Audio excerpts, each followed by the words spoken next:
Hello students, I welcome you all for the Manufacturing Technology course Metal Casting Part 2 lecture.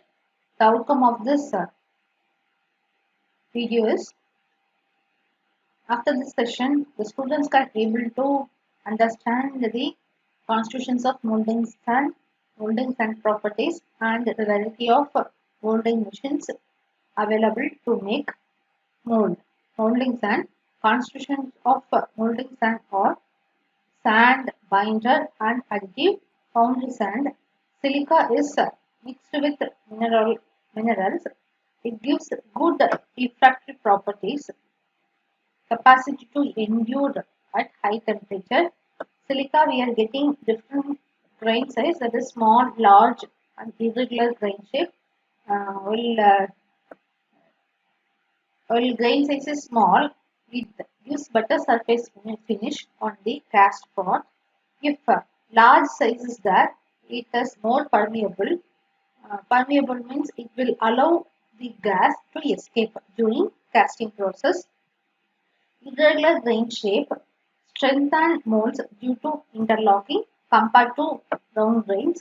Disadvantage of this irregular is if interlocking is there, it reduces the permeability. So gas will not escape. So that will create the defect in the part. Then binder, it brings the property of cohesiveness to the sand. Okay. Type of binder, we have mainly two types. One is organic, another one is inorganic.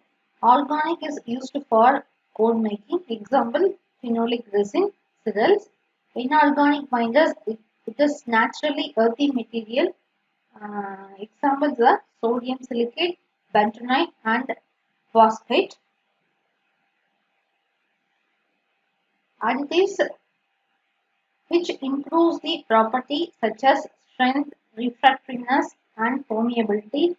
These are the properties of properties which require to get a good pot, that is strength, refractoriness, permeability, cohesiveness. These are the main properties. We will see one by one later. Additives are examples of additives are sea coal, that is more smooth and clear surface of casting. Sawdust is used to improve the permeability and deformability. Scissors which gives the strength. What are the types of sands are available? First one is green sand. Green sand is also known as tempered or natural sand. It is a mixture of silica sand with 18 to 30 percentage of clay, and moisture content varies from 6 to 8 percentage. So green sand consists of three things. One is silica sand, clay, another one is moisture. Um, Clay is 18 to 30 percentage, moisture is 6 to 8 percentage along with the silica. The clay and water gives the bond for green sand. So the purpose of mixing clay and moisture is giving the good bond. It is fine, soft, light and porous. Molds prepared by the sand are not required baking. Baking means we are keeping it oven or drying, and hence are known as green sand molds. We are not taking into uh, baking, so we are keeping as it is. That's why it is known as green sand molds. This sand is easily available and it possesses low cost. This is mainly employed for production of both ferrous and non-ferrous casting. So it is a combination of silica sand, clay and water. Clay and water is for getting good bonding resistance, and we are not baking that. That's why it is called as green sand. Process is easy and it is suitable for making ferrous and non-ferrous casting. The next one is dry sand. This like same as green sand, but we are drying and baking into suitable oven. Okay, green sand that has been dried or baked in suitable oven after the making mold and coarse is called dry sand. Okay, it possesses more strength, rigidity, and thermal stability. This mainly for large casting. Mold prepared in this sand are known as dry sand mold because we are baking. Okay, we are drying. That's why it is known as dry sand. Next one is loam sand. This is a mixture of sand and clay with water to make a thin paste. So this loam sand possesses high clay content, that is 30 to 50 percentage, and water is 80 percentage. This is particularly employed for loom molding used for large gray iron casting. Next one is facing sand. Facing sand is just prepared and forms the face of the mold, gives surface finish to casting. It is directly next to the surface of the pattern. So it is pouring next to the surface of the pattern. While molten metal is poured, this sand only contact first. Okay, this gives the initial coating around the pattern, and hence for mold surfaces given by this sand. It is made up of silica sand and clay without use of used sand. Baking sand, baking sand or floor sand is used to back up the facing sand. So first we have pattern, after the facing sand. After the facing sand, baking sands are filled, is used to fill the whole volume of the molding flask. So whole volume we are using the baking sand next to the facing sand. Used mold sand is mainly employed for this purpose. Okay. The baking sand is sometimes called as black sand because the old repeatedly used molding sand is black in color due to addition of coal dust and burning on coming in contact with the mold sand. So repeatedly we are using, and heating, absorption of heating also done, that's why it is called as black sand. Okay. Potting sand. To avoid sticking of cope and drag, the potting sand is sprinkled over the potting surface. So in between we are sprinkling the potting sand. It is a mixture of silica sand and brick powder. Coarse sand is used for making coarse, and it is sometimes known as oil sand. This is highly rich silica sand mixed with oil binders such as core oil, which is the composition of linseed oil, resin, light mineral oil, and other binder material. Next, we will see the property of molding sand. First one is refractoriness. So, this defined as the ability of molding sand to withstand high temperature. So, we are pouring the liquid material with high temperature. So, that sand should withstand that high temperature without breaking down or fusing.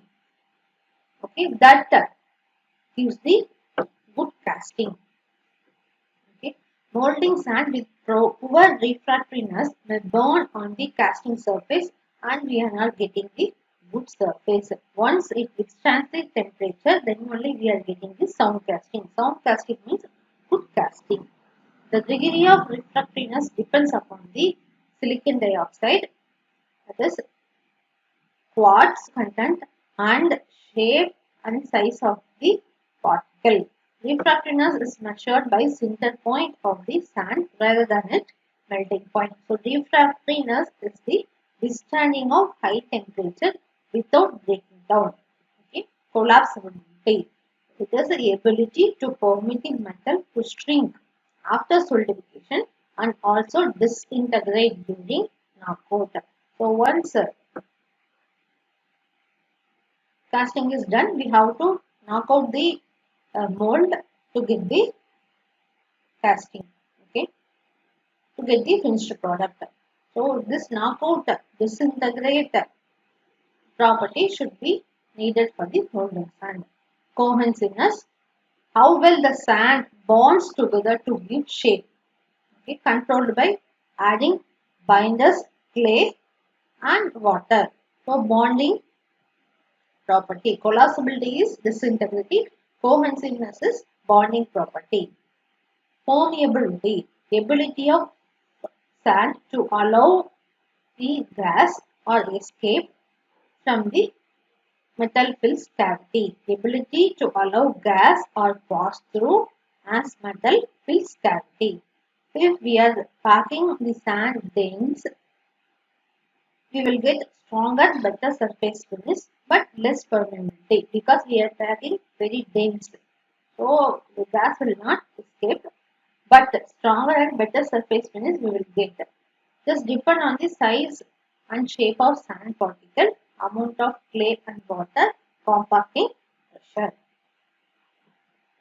Flowability or plasticity is the ability of the sand to get compacted and behave like a fluid. It will flow uniformly to all the portions of pattern when rammed and distribute the ramming pressure evenly all around in all directions. So that only it will be tightly packed. We will get good pot. Generally, sand particle resist moving around corners of solutions. Then compacted and behave like a fluid, that is flowable, easy to flow. The sand should have the property of easy to move in all around the box. Adhesiveness, it is the property of molding sand to get stick or adhere with foreign material. Such sticking of molding sand with inner wall of molding box. So adhesiveness is the sticking property. Flowability is the it should behave like a fluid. Permeability, ability to allow the gas. Collapsibility, it is disintegrate. Cohesiveness, bonding together. Refractoriness, withstand high temperature. Okay, these are the properties of molding sand. The last topic is molding machine. Um, Molding also done by hand, by means of hand. So it is a slow process suitable for few casting. While going for machine, we can aim for mass production. Normally, three types of molding machines are the jolting machine, freeze machine, sand slinger. Jolting machine pattern is placed in the flask on the table. The flask is filled with molding sand. Okay, now the table with flask is raised 80 mm and suddenly dropped. So this is done by pneumatic or hydraulic. The sudden up and down movement of the table gives the tight pack of the sand and which is evenly around the pattern. The main disadvantage of this machine is operation is noisy. The second one is squeezing machine. The molding sand in the flask is squeezed between machine table and freezer head. So we have the flask. The pattern is that the molding sand is squeezed between the table and the freezing head. Freezing head may be the flattened or air piston. Disadvantage, non-uniform sand density we get from this casting process because more dense at the top of the mold than sand near the pattern because squeezing is happening at the top. So dense structure here only. Here the structure is not dense. So this will cause the defect. The last one is sand slinger. Pattern is placed on the board. The flask is placed over it. Now the slinger is opened. The slinger has an impeller which can be rotated at different speeds. Okay, when the slinger rotates, it will throw the stream of sand at greater velocity into flask. Hence, the sand is packed in the flask tightly. So we have three types of machine. One is squeeze machine, sand slinger, and jolting machine. So in this session, we discussed about the different sands, constitutions of molten sand, and properties of molten sand, different types of machines available for making mold.